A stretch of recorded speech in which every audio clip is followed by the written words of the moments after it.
Hey, I'm Marshall Linehan. Before I tell you why my therapy or why my treatment is the best for suffering or to avoid suffering, I'm going to let you know a little about myself first.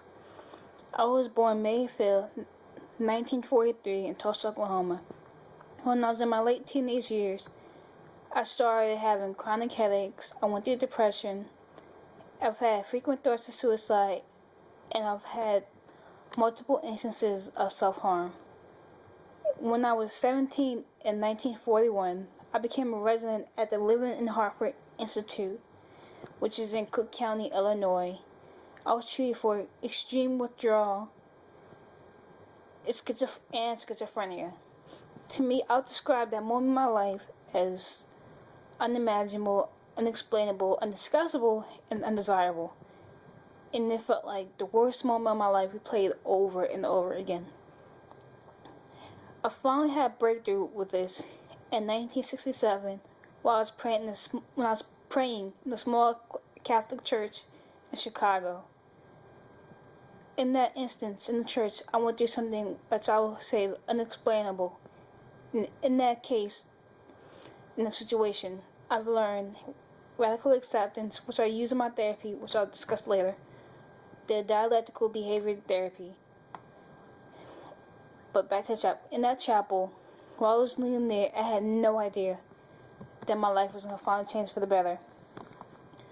While I was kneeling down, looking up at the cross above the altar, it seemed like out of the blue, everything went gold, and the crucifix above it was shimmering, and I had an unbelievable experience of feeling that God loved me. And for the first time in my entire life, I was able to say that I loved me. After that, I jumped up, ran back to my room in the clinic, and I started getting better with my therapy. Because of this, like I was saying before with the radical acceptance, this is how I would treat stress. Because, mama, stress isn't anything that's avoidable, but when it comes to stress, you can learn how to cope with it, and how to feel better, and how to understand it. This is where my therapy, the dialectical behavior therapy, or DBT, comes into play. I created the therapy in the late 1980s, which I use as a better way to treat borderline personality disorder.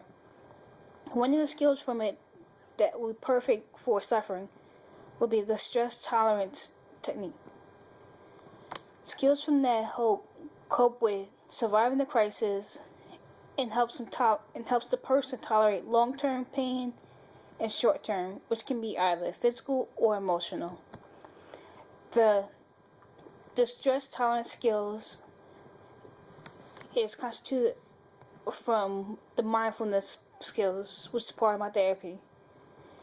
It gives the person the ability to accept in a non-evaluative, non-judgmental way their self and the current situations causing them suffering or stress. And since it is non-judgmental, it means that there's no one's approval, no one's resignation, except for your own. The goal of that is to give the person the ability to calmly recognize his negative situation and the impact, rather than to becoming overwhelmed them or hiding from it.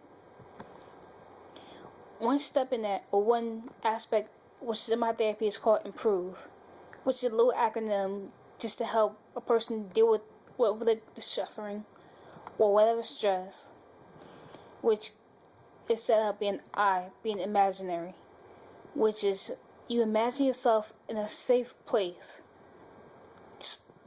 That way you won't feel overwhelmed, and you can better understand the situation. And meaning. Finding meaning of the situation or the suffering or what's causing the suffering. That way you better be able to understand it, and you'll better be able to move on from it. The next one being prayer. You don't have to be extremely spiritual, but for me, that's what helped me a lot when I was going through my pain and suffering. The next being relaxation.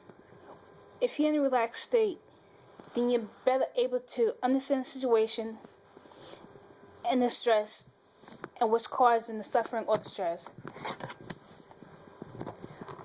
Oh, one thing. Just take it one thing at a time. That way you're not overwhelmed. You can better assess the situation and better work through it if you do one step at a time. Vacation. I'm not saying like a major vacation, but just like a little mini vacation or a little me time to kind of have you get a chance to kind of step back, think what's going on, what causes this, and how can I improve from it, or how can I. And the vacation aspect can easily coincide and be the same as the imagery. Encouragement. It doesn't have to be anything huge, but give yourself a small piece of encouragement to kind of help yourself know that this will pass, this will get better. Along with those steps, I know my therapy, the DBT therapy, also teaches self-soothing, which helps in a nurturing, kind, gentle way to help oneself know that you're not alone, even though it's only you doing it. You're not alone, and to kind of help you understand it and de-stress or de-agitate yourself in a crisis situation.